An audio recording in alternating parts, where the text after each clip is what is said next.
You hate loud eaters. You must be a genius. That's right. I see what you're doing. Yeah. Ready, steady, clap. Am I living?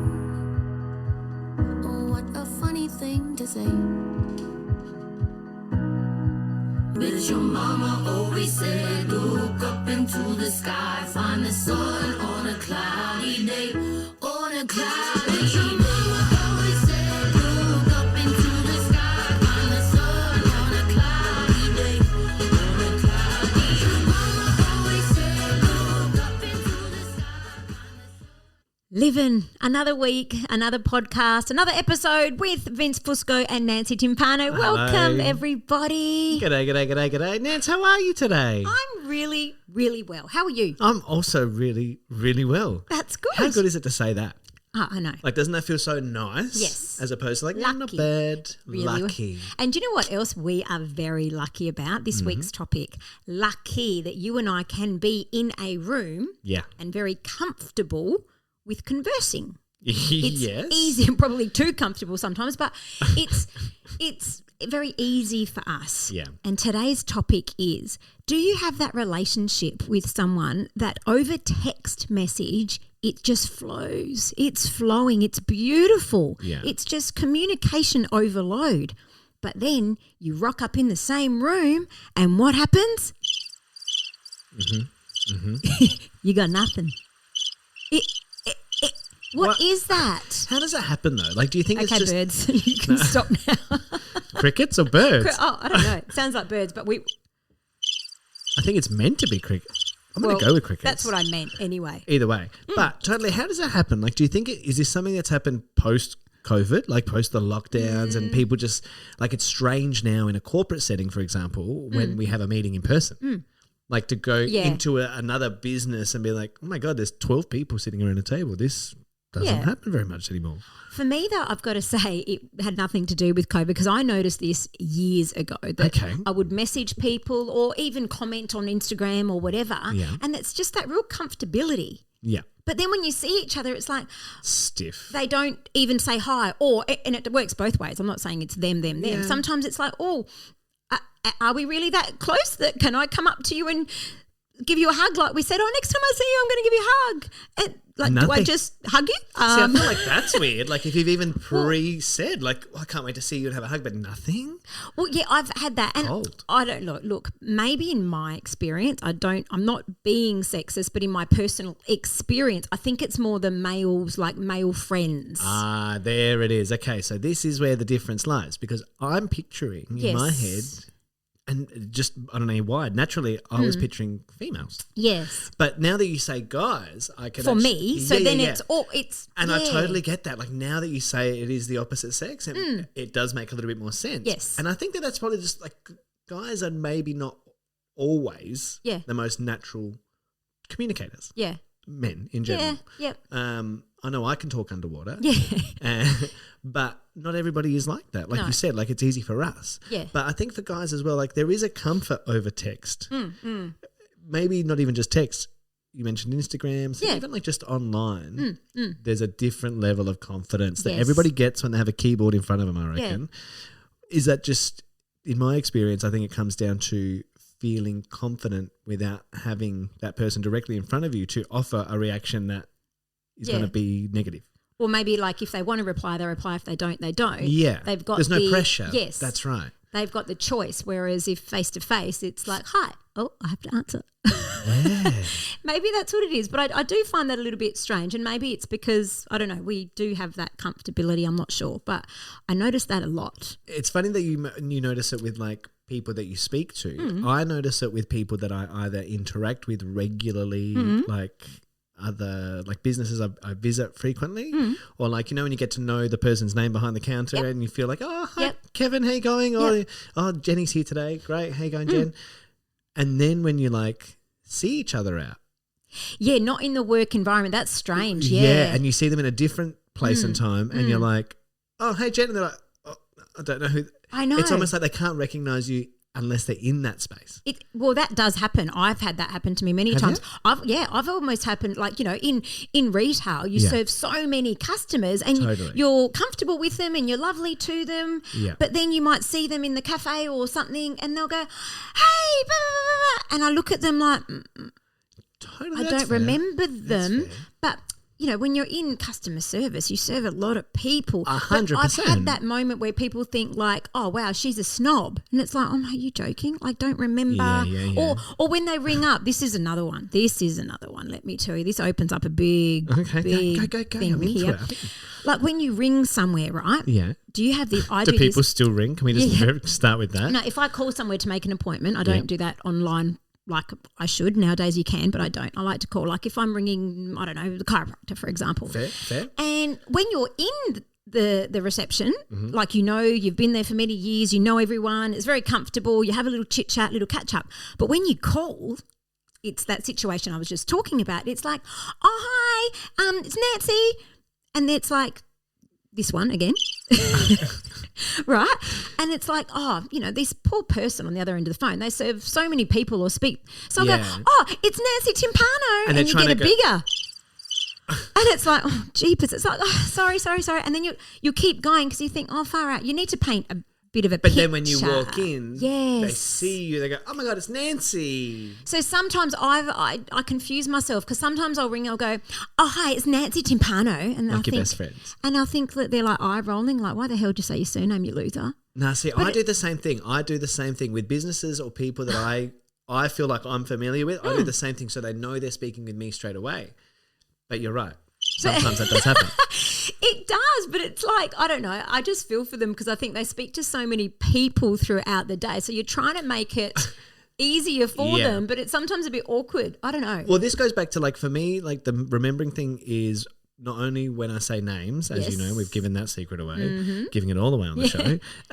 You know, I say first and last names because that helps me remember that person's, for not only their first and last name, but I put their face to those words, right? Yeah. And it's so funny. A few weeks ago, I was emceeing a wedding, and there was about 300 people in the room. And as I was doing the introductions, I turned and there was a face just sticking out from the crowd, really like big smile, very engaged with me. And immediately I was like, I know that face. Yeah. Why do I know that face?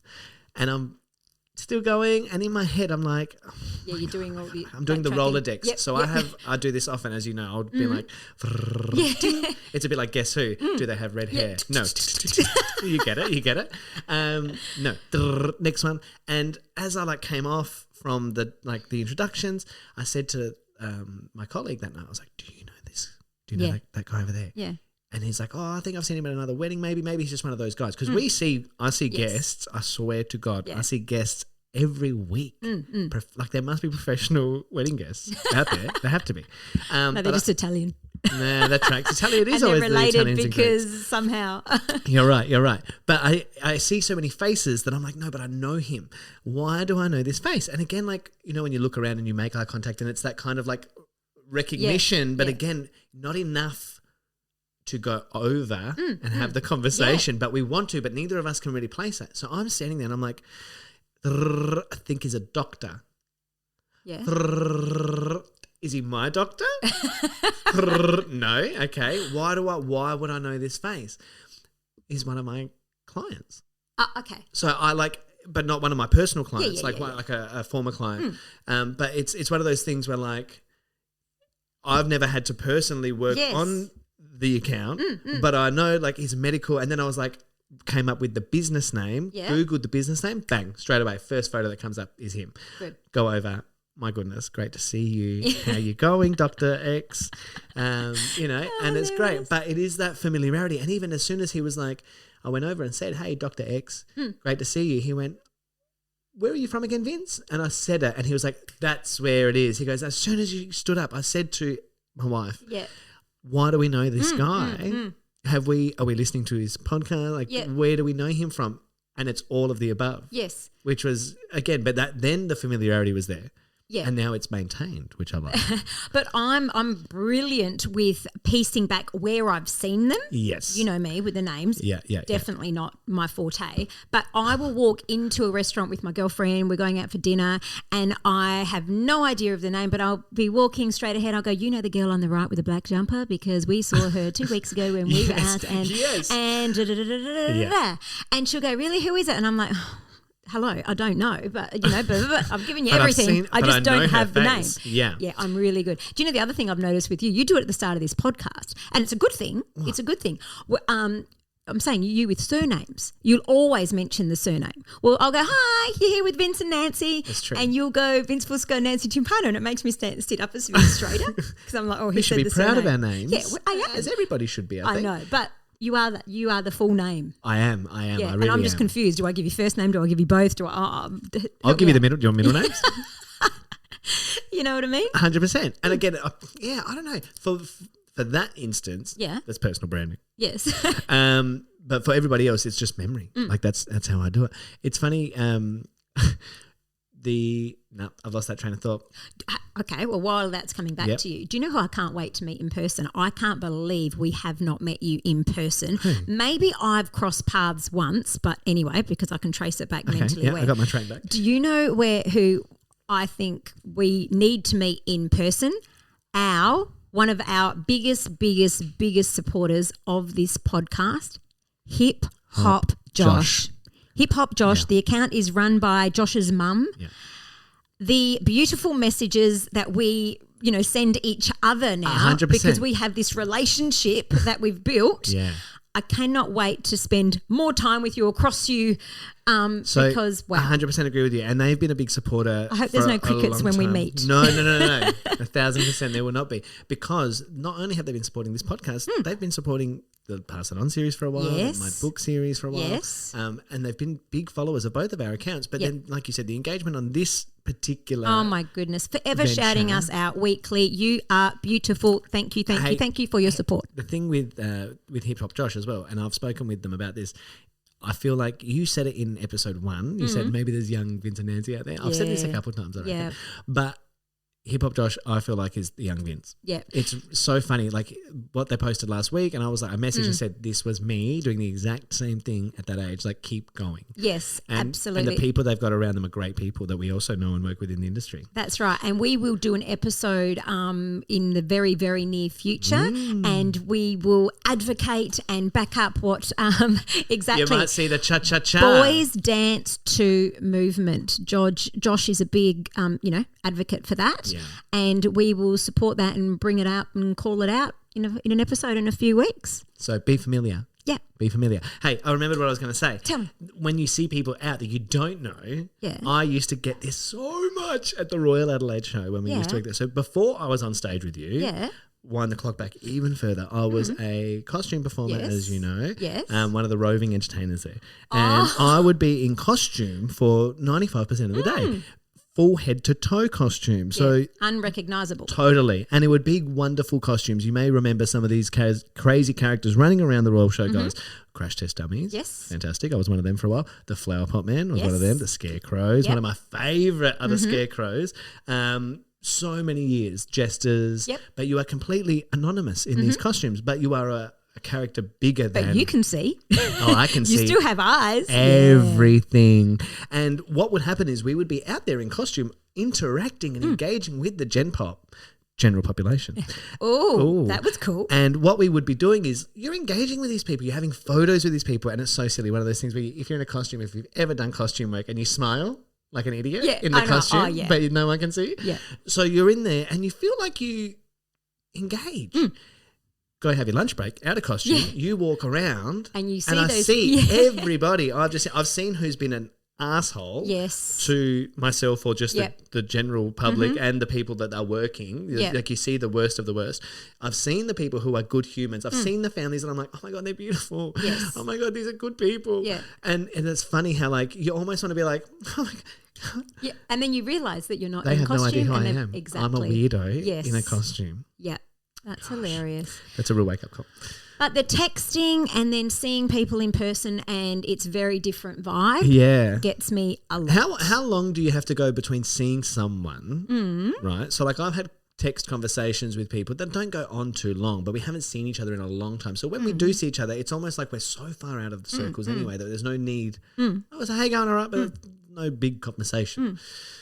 How long do you go between seeing people where it is still awkward or it becomes acceptable that you don't even have to say anything? Like I'm saying, I saw somebody the other day at a mutual friends party where there was somebody who I haven't seen for 15 years and I didn't even go up and say hello, honestly, because I was like, I actually don't know them. Like I feel like I don't even know who that person is. I could barely recognise them, number one. But I know they know me. I know that we did have a connection 20 years ago. Yeah. Should we have said hello? See, I'm the same. I'm a bit weird like that because, I don't know, there's too much small talk to fill in the 15-year gap. And I don't like that. I'm off small talk. I don't like it. Like sometimes you might see someone in the shopping centre that you went to school with for 20 years ago and you're really, really close at school. But then it's like, have I got 3 hours to catch up what we've been doing? But do we need to catch up? But that's what I'm saying. It's like if I don't have, it's like, you know what, I will actually just keep walking and pretend I didn't see you. I will. I have. You have? Is that bad? You're giving me eyes like No. I'm shocked that you've done it because I just feel like you Well, are if not I that can't person. I'm saying if I can't give you the full Nancy, I'm not giving you any Nancy. The full Nancy? The full Nancy. Don't worry, you don't want the full Nancy. But, I mean, do you know what I mean? Yeah. Definitely. And this is where I've spoken about before, the small talk at school, pick up and drop off. If I can't give you a proper conversation, I won't give you any and I'll try and avoid you like the plague and I'll get in and out and I just don't want to go there. And you're not being rude. I am a weirdo. I'm unique. I'm special like that. I'm very special, I think, because I don't know. If I can't give 100% to anything, I don't want to go there. I feel the same way. And look, I say it often lately, and maybe that is because there's a few other things that are going on. But like I've said on the way to things, I'm like, I just don't have the energy. I don't have the energy for the output of the conversation today. Yeah. With people that I haven't seen for a while that are then going to, it's a bit like exactly what you're saying. But Joy is great in reminding me, she's like, you always say that, but you're great. She's like, that's the performer in you. And I reckon she's right. Like when I think about it, I'm like, I'm not feeling 100%, but I've got to get on stage and I've got to deliver this performance. Yeah, the show must go on. The show must go on, Nance. So I do go through it. And then I often find myself at the end of that a bit like, oh, that wasn't so bad. Yeah. Or it's, I'm so glad to be out of there. Yeah, that's right. Should have just said no instead of maybe. Yeah. And then sometimes I even do it if I see a post and I'm not close with that person, I just happen to be following their account. Yeah. But if they've hit a nerve with me, I'll go send a message and I think, who was I to message them? But I'm like, but I like that. See, I wanted to message and I messaged. But I think that's lovely. Like I agree with that. And I do the same thing with people on Instagram and personal people I know and accounts I just follow where if it does hit a nerve, I'll be like, yes. Or like those little statuses now in like your DM box. Oh, yeah. You know, like so somebody had one the other day that I was like, oof, love that. Yeah. So I just sent like a one of praise. Yep. But we haven't spoken in a long time. But again, they're like, yes, love it. Somebody sent me a message, somebody who interacts and engages with my account regularly, and I love them for this. And they love this. They said, loving the potty. This is, I think I sent it to you yesterday. But they were like, the vibe checks. Oh, yes. They were like, the vibe checks. I shared them with my therapist. She said, amazing, so impressed, rah, rah, rah. But this person like sends me messages and engages out of the blue. And I love when I get like a random one that's like, this is what I needed today, or like absolutely agree, because I go, well, that's made the impact I wanted it to. And when people let you know, I think that's lovely. Yeah, that is lovely. Like I think that is nice. Yeah. But then if I did see them out I'm not going to expect them to be like, oh my God, hey, but yeah, I know. Remember that time I sent you that message about the post? No. So there you have it, people. How is it when you engage with people in person as opposed to via text, or do people write letters anymore? I couldn't even get it. Yeah, they do. Emails probably. But no, you got to write. You've got to, like, this is where handwriting is dying. Oh, dead. Yeah. Dead? Yeah. I don't think he's dead. Can I tell you, my father-in-law made me write a handwritten letter to him to ask for Joya's hand in marriage. Oh. So, yeah, quite traditional. Just you know why? Because it's in writing. You said you were going to do this. He's got that in writing. He's a very smart man. 100%. contract. Like, it says here. It says here. It says here. 100%. I will look after her. 100%. Yes. And, that's a contract. That's a full contract. I've signed it. I remember Joy out telling me when we first started dating, she was like, if we ever get married, my dad's going to want a letter. And I was like, what do you mean? Like, I would always ask for your hand. I'm that kind of guy. I'm a gentleman. But what do you mean a letter? She's like, that's apparently how it used to be done. There's a book here. I'm like scanning the bookshelf behind you, but there is a book here. It's like an old gentleman's book from the early 1900s. Yeah. And it outlines how a gentleman would write a letter to his father-in-law requesting the hand of marriage. Yep. And basically writing a letter outlining why and what my intentions are and everything. And so, I wrote this letter. It's 5 pages long. Oh my God. A5. Okay. A5. So maybe like 2.5. 2.5. Okay. But went up there and gave him a letter and everything. Oh, bless you. You would have done it properly, formally. Yeah. Can I tell you, it felt like strangely good. Oh, strangely good to and I love handwriting, notebooks. I've only recently in the last year gone to a digital notebook and it's okay. Yeah. But I love handwriting. Yeah, you laughed at me when I rocked up here with my book. I didn't laugh because at you. You did a little bit because we've got the shared note that we write little notes on. We've got the shared digital note. That's right. But I write it in my book and then I printed our shared digital note and you said, that's what I laughed at. Printed it. I said you printed it and stuck it in. And I stuck it in. There it is. It's only because you printed it and put it in old there. school. I love that though. But I love handwriting. Yeah. That also I've got bad. I did have beautiful cursive writing, but now I'm just, I'm great. Left-handed, so at the best of times it kind of looks like I'm having a seizure while I'm writing. But there are a number of, I do shorthand as well. Do you have your own shorthand? I used to when I was teaching dance because that was just I did. But sometimes I'll write it so fast and in my shorthand, then when I go back, it just looks like hieroglyphics. Yeah. What was I trying to say here? Honestly. But I don't think we're the only ones that have had this issue with texting and speaking and stuff like that. So we hope you've enjoyed today's episode of Livin. Guys, we're going to see you next week for a whole brand new episode. See you then. See you then. Am I living? Gen Pop. General population. I was today years old. Another one. I love when you're always learning. Look, we are nothing but education. Oh my God. Gen Pop. Gen Pop. I even sound cool. You do. Gen Pop. Sounds like a pop group. A K-pop group. Yeah. Gen Pop. Gen Pop. Gen Z. Yeah. We'll talk about it.